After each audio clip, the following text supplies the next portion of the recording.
నమస్కారం వార్తలకి స్వాగతం ముందుగా ముఖ్యాంశాలు తిరుమలలో విశాఖ శారదాపీఠాన్ని తక్షణమే సీజ్ చేయాలి టీటీడీ నియమ నిబంధనలను పూర్తిగా ఉల్లంఘించారు శారదాపీఠం భవనానికి వెనుక వైపు వాగును కబ్జా చేసి అక్రమ నిర్మాణంపై ధ్వజమెత్తిన శ్రీ ఆనందాశ్రమ పీఠాధిపతులు శ్రీ శ్రీనివాసానంద సరస్వతి స్వామీజీ చంద్రబాబు నాయుడు కార్యసాధకుడు చంద్రబాబు రాష్ట్రాన్ని అభివృద్ధి వైపు పరుగులు పెట్టించబోతున్నారు ఉప ముఖ్యమంత్రిగా పవన్ కళ్యాణ్ తన సత్తా చూపిస్తున్నారు పేర్కొన్న ప్రముఖ సినీ నటుడు సుమన్ విద్యుత్ అధికారి నిర్లక్ష్యానికి బలవుతున్న పేద ప్రజలు ఆయనతో లంచం లేనిదే ఏ పనులు సాగవు కార్వేటి నగరం విద్యుత్ అధికారి ఏఈపై చర్యలు తీసుకోవాలి డిమాండ్ చేసిన టీడీపీ నాయకులు ఇక వార్తల్లోని వివరాలు తిరుమలలో విశాఖ శారదాపీఠాన్ని తక్షణమే సీజ్ చేయాలని శ్రీ ఆనందాశ్రమ పీఠాధిపతులు శ్రీ శ్రీనివాసానంద సరస్వతి స్వామీజీ డిమాండ్ చేశారు టీటీడీ నియమ నిబంధనలను పూర్తిగా ఉల్లంఘించారని శ్రీవారి ఆలయానికి మించి ఎక్కువ ఎత్తులో అక్రమ కట్టడాలు కట్టారని శారదాపీఠం భవనానికి వెనుక వైపు వాగును కబ్జా చేసి అక్రమ నిర్మాణంపై శ్రీనివాసానంద సరస్వతి ధ్వజమెత్తారు టీటీడీ నియమ నిబంధనలను పూర్తిగా ఉల్లంఘించారని శ్రీవారి ఆలయానికి మించి ఎక్కువ ఎత్తుల అక్రమ కట్టడాలు నిర్మిస్తున్నారని శారదాపీఠం భవనానికి వెనుక వైపు వాగును కబ్జా చేశారని అక్రమ నిర్మాణంపై ధ్వజమెత్తారు తిరుమలలో 80% మఠాలను ముఠాలుగా ఏర్పడి దోపిడీ చేస్తున్నారని పేర్కొన్నారు విశాఖ శారదాపీఠం పేరుతో కోట్ల రూపాయలు దోపిడీ జరిగిందని ప్రజా ప్రభుత్వం అధికారంలోకి వచ్చినా గత ప్రభుత్వం ఇంకా అధికారంలో ఉన్నట్లు భావిస్తున్నారని చెప్పారు టీటీడీ ఈవో స్పందించలేదని విమర్శించారు ధర్మారెడ్డి అధర్మారెడ్డిగా పాలన చేశారని మండిపడ్డారు టీటీడీలో గత ప్రభుత్వ పోకడలతో ఉన్నవారిని తక్షణం తొలగించాలని తిరుమలలో శారదా పీఠాన్ని సీజ్ చేయాలని పీఠాల పేరుతో దోపిడీ చేస్తున్న దళారీలపై చర్యలు తీసుకోకపోతే దీక్షలు చేసేందుకు వెనుకాడమని పేర్కొన్నారు విశాఖ శారదాపీఠాన్ని సీజ్ చేశామనే వార్త మేము వినాలి మరి అటువంటి చర్యలు చేపట్టకపోతే సాధు సంతులు అందరం కూడా రేపు పిలిపిస్తున్నాం ఒక్క తెలంగాణ సాధు పరిషత్ అలాగే ఒరిస్సా సాధు పరిషత్ అలాగే తమిళనాడు అలాగే కర్ణాటక సాధు పరిషత్తు సాధు మహాత్ములు అందరూ వస్తున్నారు ఆమరణ నిరాహార దీక్షలు చేసైనా వెంకటేశ్వర స్వామి పవిత్రత వెంకటేశ్వర స్వామి భక్తులకి ఏ కష్టం లేకుండా ఏ ఆపద లేకుండా ఉండాలని కేవలం స్వామి కోసం వెంకటేశ్వర స్వామి కోసం తిరుమల క్షేత్రాన్ని రక్షణ కోసం అవసరమైతే ఆమరణ నిరాహార దీక్షలు చేయడానికి కూడా మేము తిరుమలలో సిద్ధమవుతున్నాం అలాంటి పరిస్థితి తీసుకురాకుండా లాండ్ ఆర్డర్ ప్రాబ్లం రాకుండా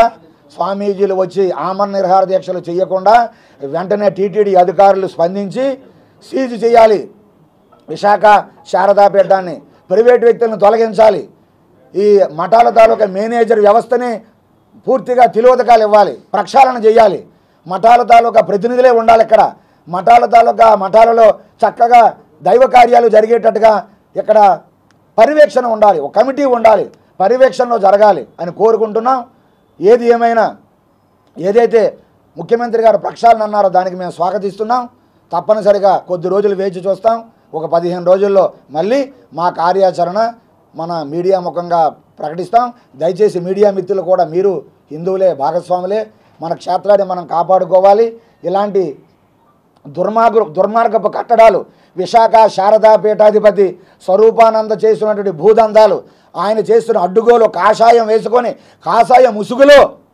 వెంకటేశ్వర స్వామిని మోసం చేసి హిందువులకు బాధ పెట్టి అధికారులను ప్రలోభపెట్టి ఇలాంటి అక్రమ కట్టడాలు అక్రమంగా భూమిని లాగేసుకోవడం ఏదైతే ఉందో ఇదంతా కూడా తేటతెల్లం చేయాలి తక్షణమే ఈ కార్యక్రమం తిరుమల క్షేత్రం విశాఖ శారదాపీఠ మఠం సీజుతో పూర్తిగా దాన్ని మూసివేయడంతో తెరవేయడంతో కార్యక్రమం ప్రారంభం కావాలి ఈ ప్రక్షాళన ప్రభుత్వం తరపునని మేము మరీ ఆశిస్తూ ఉన్నాం నమో వెంకటేశాయ చిత్తూరు జిల్లా కార్వేటి నగరం మండల కేంద్రంలోని విద్యుత్ శాఖ ఏఈగా విధులు నిర్వహిస్తున్న విద్యుత్ అధికారిపై చర్యలు తీసుకోవాలని టీడీపీ నాయకులు ఏడీఈకి ఫిర్యాదు చేశారు లంచం లేనిదే ఏ పని చేయడం లేదని మండల టీడీపీ నాయకులు వాపోయారు రాజేంద్ర అనే మేస్త్రి విద్యుత్ షాక్కు గురై పరిస్థితి విషమంగా ఉన్న విషయం మండలంలో తీవ్ర చర్చనీయాంశంగా మారింది సమాచారం తెలుసుకున్న టీడీపీ నాయకులు బాధితుణ్ణి పరామర్శించారు వివరాల్లోకి వెళితే మండల పరిధిలోని ఆర్కేవిబిపేట గ్రామంలో ఓ ఇంటి వద్ద విద్యుత్ తీగలు మనుషులకు అందేలా ఉందని, విద్యుత్ తీగలను తొలగించాలని విద్యుత్ శాఖ ఏఈకి పలుమార్లు విన్నవించుకున్నా నిర్లక్ష్యంగా వ్యవహరిస్తున్నాడని, 30,000 లంచం ఇస్తేనే మారుస్తాడని బాధితులు వాపోయారు. ఈ విషయంపైన స్పందించిన టీడీపీ నాయకులు ఎమ్మెల్యే దృష్టికి తీసుకెళ్లారు. బాధితుడికి మెరుగైన వైద్యం అందించాలని వైద్యులను కోరారు. నిర్లక్ష్యంగా వ్యవహరిస్తున్న విద్యుత్ తీరుపై జిల్లా అధికారులు చర్యలు తీసుకోవాలని స్థానిక టీడీపీ నాయకులు విజ్ఞప్తి చేశారు. కార్వేట్ నగరం విద్యుత్ అధికారి నిర్లక్ష్యంతో ఒక రైతు కూలీ ఈరోజు బలైనాడు. ఏఈ లంచం లేదే మంచం ఎక్కననే టైపులో ఒక వారం ముందు ఇప్పుడు 3 months గా వీళ్ళు రిపోర్ట్ చేస్తా ఉంటే ఇంటికి పైనే లైన్ ఉంది దాన్ని తీయమని 30,000 డిమాండ్ చేసినాడంట. 30,000 డిమాండ్ చేసిన దానివల్ల వాళ్ళు పేద ప్రజలు లేకుండా వాళ్ళు మేస్త్రి పని చేసుకుంటా ఉంటే పైన విద్యుత్ వైర్ తగిలి రాజేంద్ర అనే వ్యక్తి ప్రాణాపాయ స్థితిలో ఉన్నాడు. దీనికి కారణం విద్యుత్ శాఖ ఏఈ. అతని పైన వెంటనే కలెక్టర్ చర్యలు తీసుకోవాలని మేము తెలుగుదేశం పార్టీ తరఫున ఇప్పుడే పరామర్శించాం. వాళ్ళు బాధలు వర్ణాతీతంగా మేము రోజు కూలి చేసుకునే వాళ్ళు. ఈ విధంగా ఇక్కడే కాదు, కార్వేట్ నగరం మండలంలో ఈ ఏఈ ఆగడాలు చిన్నంగా లేదు. ఏ లైన్ మార్చాలన్నా, ఏ పోల్ మార్చాలన్నా, ఏ సబ్స్టేషన్, ఏ ట్రాన్స్ఫార్మర్ పెట్టాలన్నా కూడా లక్షలలో డిమాండ్ చేస్తున్నాడు. దానికి నిదర్శనమే ఇప్పుడు ఒక రాజేంద్ర అనే వ్యక్తి తీవ్ర గాయాలతో తలంతా కాలిపోయి అతను రోయ్ హాస్పిటల్కి రెఫర్ చేస్తున్నారు. మా ఎమ్మెల్యే గారు కూడా ఇప్పుడే డాక్టర్తో మాట్లాడినాడు. మేము కూడా పోయి పరామర్శించాం, మేము నాయకులంతా కూడా పరామర్శించాం. ఈ విధంగా మెరుగైన వైద్యం చేయమని కూడా ఆదేశాలు జారీ చేయడం మా ఎమ్మెల్యే గారు ఆదేశాలు జారీ చేశాడు. కాబట్టి వెంటనే కలెక్టర్ గారు స్పందించి ఆ ఏఈ పైన చర్యలు తీసుకొని ఎక్కడైనా మండలంలో ఈ విధంగా ఉంటే దాన్ని రెక్టిఫై చేయాల్సిందిగా తెలుగుదేశం పార్టీ తరఫున మేము కోరుతున్నాం. ఇంటి పక్కన లైన్ ఉంది, గోడకి దానికి మోల్డింగ్ వేసుకునే కూడా మార్చమంటే 2 వారాలుగా చెప్తున్నాం. 30,000 ఇస్తేనే మారుస్తారంట. వాళ్ళ కూలీలు ఎలక్ట్రికల్ పని మాకు వేరే వాళ్ళ దగ్గర డబ్బులు తీసుకుంటేనే చేస్తారంట, లేకపోతే చేయరంట. పూలు మార్చేదానికి ఎవరు ఈఓ గానీ ఈ ఆఫీసర్ పనిచేసే కూలీలు కూడా డబ్బులు కావాలంట. ఎవరికి చెప్పినావు నువ్వు? ఏఈకి చెప్పినాము. ఏఈ వాళ్ళ మనుషులు పంపించిన మనుషులు చెప్తే కూడా చేయలేదు. కొంత లోడ్ అయితే మేము లోడుకోవాలంట, అన్ని డబ్బులు కడితే చేస్తారంట. ఎవరు? ఆర్కేబీపేట ఏడబ్ల్యూ. చిత్తూరు నగరంలోని 2 డిపోలో చిత్తూరు టు తిరుపతి, చిత్తూరు టు మదనపల్లి వెళ్లే నూతన ఆర్టీసీ బస్సులను ఎమ్మెల్యే గురజాల జగన్మోహన్ జెండా ఊపి ప్రారంభించారు. అనంతరం బస్సును నడిపారు. ఈ సందర్భంగా ఆయన మాట్లాడుతూ గతంలో ఆర్టీసీ వైస్ చైర్మన్ గా ఉన్న వైసీపీ నేత ఎలాంటి అభివృద్ధి చేపట్టలేదని చెప్పారు. టీడీపీ ప్రభుత్వం అధికారంలోకి వచ్చిన తక్షణం 2 బస్సులను ప్రారంభించామని, భవిష్యత్తులో మరిన్ని అభివృద్ధి పనులు చేపడతామని తెలిపారు. ఈ కార్యక్రమంలో టీడీపీ మాజీ ఎమ్మెల్సీ దొరబాబు, నగర కమిటీ అధ్యక్షురాలు కటార్ హేమలత, పలువురు టీడీపీ సీనియర్ నాయకులు, 2 depot RMO Jitendranath Reddy, RTC ఉద్యోగులు, సిబ్బంది పాల్గొన్నారు. ప్రభుత్వం ఏర్పాటు చేసి ఈ రోజుకి కరెక్ట్గా 10 రోజులకు మించలేదు. కానీ ప్రభుత్వ తరపున చిత్తూరు ఏపీఎస్ఆర్టీసీకి కొత్తగా 2 బస్సులు ఇచ్చినందుకు మా ముఖ్యమంత్రి గారికి, అలాగే ట్రాన్స్పోర్ట్ మినిస్టర్ రాంప్రసాద్ రెడ్డి గారికి ప్రత్యేక ధన్యవాదాలు. మరీ ముఖ్యంగా చిత్తూరు ప్రజలు గత 3 సంవత్సరాలుగా ఇక్కడ ఒక అభ్యర్థి ఆర్టీసీ వైస్ చైర్మన్గా పనిచేసిన ఘనతే కానీ, బస్టాండ్కి సున్నం కానీ, బాత్రూమ్లు క్లీనింగ్ కానీ, బస్సు రిపేర్లు కానీ, బస్సులు కానీ తెచ్చిన చరిత్ర లేదు. ఇవాళ మా ప్రభుత్వం వచ్చిన తక్షణం మా ముఖ్యమంత్రి గారు ఈ చిత్తూరు మా నియోజకవర్గానికి 2 కొత్త బస్సులు ఇవ్వడం మాకెంతో ఆనందకరంగా ఉంది. అలాగే నేను ఇవాళ ఇక్కడ సిబ్బందిని కూడా కోరుకుంటున్నా, ఇక్కడ నుండి ప్రయాణించే ఎవరైతే ప్యాసింజర్స్ ఉండారో ఎటువంటి ఇబ్బందులు కలగకుండా వారికి అన్ని సౌకర్యాలు కల్పించాల్సిందిగా డిపో మేనేజర్ని కానీ మిగిలిన సిబ్బందిని కూడా కోరడం జరిగింది. మరీ ముఖ్యంగా మా చిత్తూరు డిపో నందమూరి హరికృష్ణ గారి చేతుల మీదుగా ఈ బస్టాండ్ ప్రారంభోత్సవం జరిగింది. ఈ బస్టాండ్కి ఇంకా అనేక కొత్త బస్సులు, ఇక్కడ కొన్ని రూట్లకు కూడా బస్సులు లేకపోవడాన్ని గమనించి మేము ఒక రిప్రజెంటేటివ్ ఇవ్వడం జరిగింది. కాబట్టి మా మంత్రివర్యుల్ని మరీ ముఖ్యంగా మా ముఖ్యమంత్రి గారిని కూడా అడిగి ఈ చిత్తూరు నియోజకవర్గానికి కొత్త బస్సు రూట్లు కావచ్చు, బస్సుల్ని ఏర్పాటు చేసే విషయంలో నేను ముందంజలో ఉంటానని తెలియజేసుకుంటూ సెలవు తీసుకున్నాను. చంద్రబాబు నాయుడు కార్యసాధకుడని, చంద్రబాబు పాలనలో అమరావతి రాజధాని నిర్మాణం వేగంగా జరుగుతోందని, చంద్రబాబు రాష్ట్రాన్ని అభివృద్ధి వైపు పరుగులు పెట్టించబోతున్నారని ప్రముఖ సినీ నటుడు సుమన్ పేర్కొన్నారు. చంద్రబాబు పాలనలో అమరావతి రాజధాని నిర్మాణం వేగంగా జరుగుతోందని పేర్కొన్నారు. చంద్రబాబు రాష్ట్రాన్ని అభివృద్ధి వైపు పరుగులు పెట్టించబోతున్నారని తెలిపారు. గతంలో ఉద్యోగాలు లేకుండా నిరుద్యోగులు ఎన్నో ఇబ్బందులు పడ్డారని, సినీ పరిశ్రమలోని వారు కూడా పలు సమస్యలు ఎదుర్కొన్నారని చెప్పారు. సబ్జెక్టు తెలిసిన వ్యక్తి పవన్ కళ్యాణ్ కు మంచి శాఖలనే కేటాయించారని, ఉప ముఖ్యమంత్రిగా పవన్ కళ్యాణ్ తన సత్తా చూపిస్తున్నారని తెలిపారు. కూటమి ప్రభుత్వంలో సినీ పరిశ్రమలో నెలకొన్న సమస్యలు సమసిపోతాయన్న నమ్మకం ఉందని చెప్పారు. ఆలీ రాజకీయాలకు దూరంగా ఉంటానని చెప్పడం ఆయన వ్యక్తిగతమని, అయితే సినీ పరిశ్రమ నుంచి వచ్చిన ప్రతి ఒక్కరికి పదవులు దక్కుతాయని అనుకోవడం కరెక్ట్ కాదని అన్నారు. ప్రజా సేవ చేస్తే పదవులు దానికదే వస్తుందని తెలిపారు. షూటింగ్స్ ఏమో తెలుగులో ఏమో ఇప్పుడు జీసస్ క్రైస్ట్ అనే సినిమా ఒకటి షూటింగ్ జరుగుతుంది. First time Jesus Christ character నేను చేస్తున్నాను. అదే కంటిన్యూస్గా జరుగుతుంది. ఇక తమిళ్, కన్నడ, మలయాళం అండ్ హిందీ ఈ భాషల్లో జరుగుతున్నాయి. బాగా బిజీగానే, దేవుడి దేవాలో అన్నీ బిజీగా నడుస్తున్నాయి. అదే మాదిరిగా మీకు అన్నీ తెలుసు, మన ఎలక్షన్స్ మన జరిగింది. సో ప్రజల తీర్పు ఏదైతే ఇచ్చారో టీడీపీకి, జనసేనకి, బీజేపీకి అది మనం స్వీకరిస్తూ, ముఖ్యంగా ఏంటంటే ఆంధ్ర డెవలప్మెంట్, అమరావతి క్యాపిటల్ డెవలప్మెంట్కి చంద్రబాబు నాయుడు గారు చాలా స్పీడ్గా ఆయన ప్రయత్నాలు చేస్తున్నారు. సో ముఖ్యంగా ప్రజలు సహకరించాలి. ఎందుకంటే 5 ఏళ్ళు వెనక్కి వెళ్ళిపోయాం. అంతకుముందు 5 ఏళ్ళు వేస్ట్ అయిపోయింది. ఇప్పుడు ఇంకొక 5 ఏళ్ళ తర్వాత ఏం జరుగుతుందో తెలియదు. కాబట్టి ఈ 5 ఏళ్ళు ఏంటంటే ముఖ్యంగా ఎంప్లాయీస్కి ఎంప్లాయ్మెంట్ విషయం, ఇది చాలా ముఖ్యమైన విషయం. సో అది రావడానికి అంటే ఇండస్ట్రీస్ రావాలి. సో పక్క తమిళనాడు నుంచి, ఇప్పుడు ముఖ్యంగా తిరుపతి అంటే పక్కనే తమిళనాడు ఉంది. సో తమిళనాడు నుంచి ఏంటంటే ఇండస్ట్రీస్ ఇక్కడ పెట్టేవాళ్ళు, లేదా నార్త్ నుంచి వచ్చేవాళ్ళు, వాళ్ళందరికీ అవకాశం ఇవ్వాలి, సహకరించాలి. అండ్ ముఖ్యంగా నేను మొన్న కూడా చెప్పాను, అమరావతి అనేది ఒక కాస్మోపాలిటన్ సిటీ అయితే మనకి ఈస్ట్, వెస్ట్, నార్త్ ఇండియన్స్ అందరూ వస్తారు. సో మెయిన్గా అందరూ బాగుండాలి, అందరూ సంతోషంగా ఉండాలి. జరిగింది మనం ఇంకా మర్చిపోయి, జరగబోయే మెయిన్గా ముఖ్యంగా యువకులు పాపం చాలామంది చదివి వాళ్ళకేంటంటే వాళ్ళ ఊర్లోనే వాళ్ళకి ఉద్యోగాలు లేవు. సో వాళ్ళ ఊర్లోనే వాళ్ళకి ఉద్యోగాలు వచ్చేలాగా చంద్రబాబు నాయుడు గారు చేయాలి. అదే మాదిరిగా పవన్ కళ్యాణ్ కూడా ఆయన చాలా మంచి మెజారిటీ మీద గెలిచి ఈరోజు డిప్యూటీ సీఎంగా ఉన్నారు. సో మా సినిమా వర్గాల్లో కూడా ఎన్నో కళాకారులు, టెక్నీషియన్స్ చాలామంది ఇబ్బందులు ఉన్నారు. సో వాళ్ళకి కూడా ఏంటంటే ఏదైనా అంటే ఇక్కడ షూటింగ్స్ జరిగేలాగా, అంటే స్టూడియోస్ లాంటి చిన్న చిన్న స్టూడియోస్ లాంటి కట్టిస్తే టీవీ సీరియల్స్కి, వెబ్ సిరీస్కి వాటికి పనికొచ్చేలాగా, ప్లస్ ఈరోజు చాలా రియాలిటీ ప్రోగ్రామ్స్ జరుగుతున్నాయి. ఆ విధంగా తిరుపతిలో చేసి ఇది ఒక టెంపుల్ సిటీ కింద డిక్లేర్ చేయాలని నా కోరిక. ఎందుకంటే ఎన్నో గుడిలు ఇక్కడ ఉన్నాయి. సో ఇది ఒక టెంపుల్ సిటీగా డిక్లేర్ చేయవచ్చు. దానికి నా రిక్వెస్ట్ దీనికి. అండ్ ముఖ్యంగా ఇంకా మంచి అభివృద్ధికి జరగాలి ఆంధ్రప్రదేశ్. బాబు గారి వల్లనే ఈరోజు హైదరాబాద్ అంత బ్రహ్మాండంగా ఉందంటే అది బాబు గారి డిజైన్. సో అదే మాదిరిగా ఆంధ్ర కూడా డెవలప్ అయ్యి అందరూ బాగుండాలని నా కోరిక.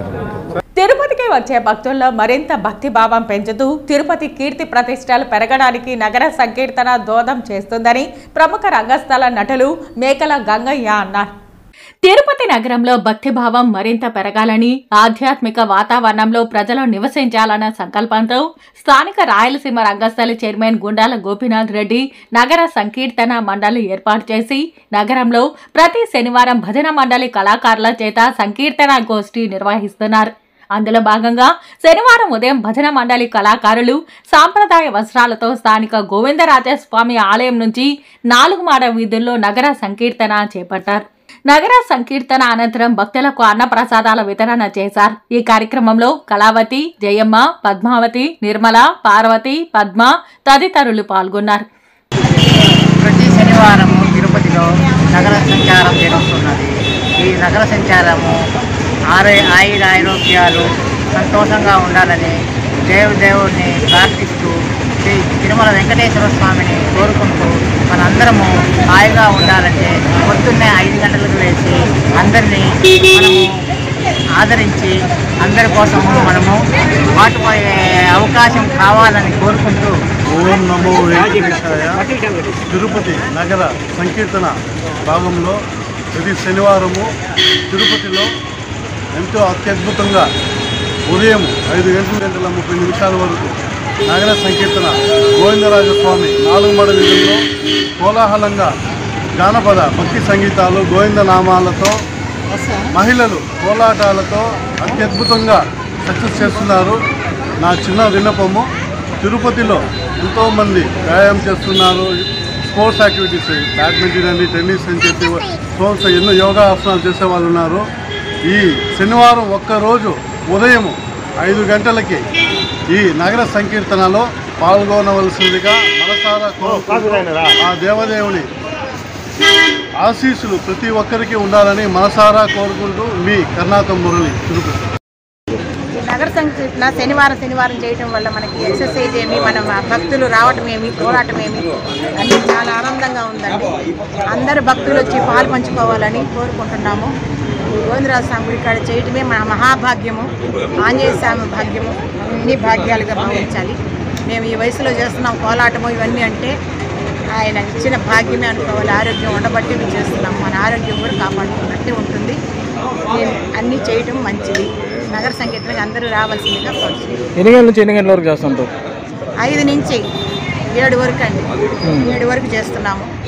2 గంటల సేపు మనం అన్నీ మర్చిపోయి చక్కగా చేస్తున్నాము. దేవుని నామ సంకీర్తనలో ఉన్నాము, శ్రీరామ నామ సంకీర్తనలో ఉన్నాం కాబట్టి మనం రాముని కూడా తలుచుకున్నటువంటి సంకీర్తన అన్నీ చేస్తున్నాం కాబట్టి పాటలు పాడుతున్నాము, అన్నీ చేస్తున్నాం, కోలాటం చేస్తున్నాము. శనివారం తిరుమల శ్రీ వెంకటేశ్వర స్వామి వారిని బచ్చలమల్లి మూవీ బృందం దర్శించుకొని మొక్కులు చెల్లించుకున్నారు.